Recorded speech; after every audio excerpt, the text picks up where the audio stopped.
નમસ્કાર દર્શક મિત્રો, આપ સૌનું સનસનીખીજ ન્યૂઝમાં હાર્દિક સ્વાગત છે। નજર કરીએ આજના સમાચાર ઉપર। પ્રભુભક્તિ સાથે દેશભક્તિમાં જોડાયા બીએપીએસ શ્રી સ્વામિનારાયણ મંદિર અટલાદરાના પૂજ્ય સંત। આજ રોજ ભારત દેશના 80મા સ્વતંત્રતા દિવસ નિમિત્તે બીએપીએસ શ્રી સ્વામિનારાયણ મંદિર ખાતે સવારે શણગાર આરતી બાદ તુરંત મંદિરના પૂજ્ય સંતો મંદિર પટાંગણમાં એકત્ર થયા હતા। પ્રભુ ભક્તિ બાદ તુરંત રાષ્ટ્રભક્તિના આ કાર્યમાં ભાવિક ભક્તો તથા બાળકો સાથે ધ્વજને ફરકાવી રાષ્ટ્રની ઉન્નતિ સહ વિશ્વ શાંતિની કામના કરી રાષ્ટ્રની આન બાન શાન સમા ધ્વજને સલામી આપી હતી। જય સ્વામિનારાયણ। આજે આપણા ભારત વર્ષનો 80મો સ્વાતંત્ર્ય દિન છે।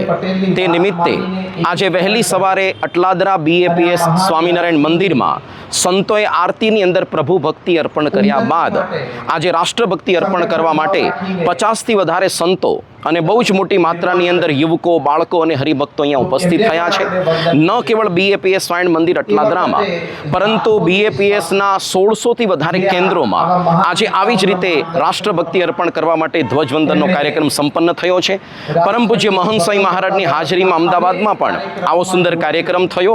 આપણે જાણીએ છીએ કે આપણે જે ભારત વર્ષની અંદર જન્મ પ્રાપ્ત થયો કેટલો દુર્લભ છે અને કેટલા ભાગ્યશાળી છીએ, કારણ કે સનાતન ભારતીય વૈદિક સંસ્કૃતિ દુનિયાની સૌથી પ્રાચીન, સૌથી પ્રમાણભૂત અને સૌથી શક્તિશાળી આપણી આ સંસ્કૃતિ છે। આ સંસ્કૃતિના આધાર સ્તંભ છે શાસ્ત્રો, સંતો અને મંદિરો। ભગવાન શ્રી સ્વામિનારાયણ આ ભૂમિ પર પ્રગટ થયા, આ ત્રણેય પાયાઓને સુદૃઢ કર્યા અને એ જ પરંપરાની અંદર પ્રમુખ સ્વામી પછી મહંત સ્વામી મહારાજ પણ એ જ કાર્ય કરી રહ્યા છે। અને આજથી 20 દિવસ પછી એટલે કે 6ઠી સપ્ટેમ્બરે યુરોપની અંદર ફ્રાન્સ દેશના પેરિસ નગરમાં ભવ્ય શિલ્પકળાયુક્ત અને સંપૂર્ણ પૂર્ણ આકારનું એક શિખરબદ્ધ મંદિર, સૌ પ્રથમ પૂર્ણ આકારનું હિન્દુ મંદિર એનો પ્રતિષ્ઠા થવાનો છે અને સમગ્ર આ યુરોપની અંદર હિન્દુ ધર્મ, સનાતન ધર્મ અને ભારતીય સંસ્કૃતિનો જયઘોષ થશે।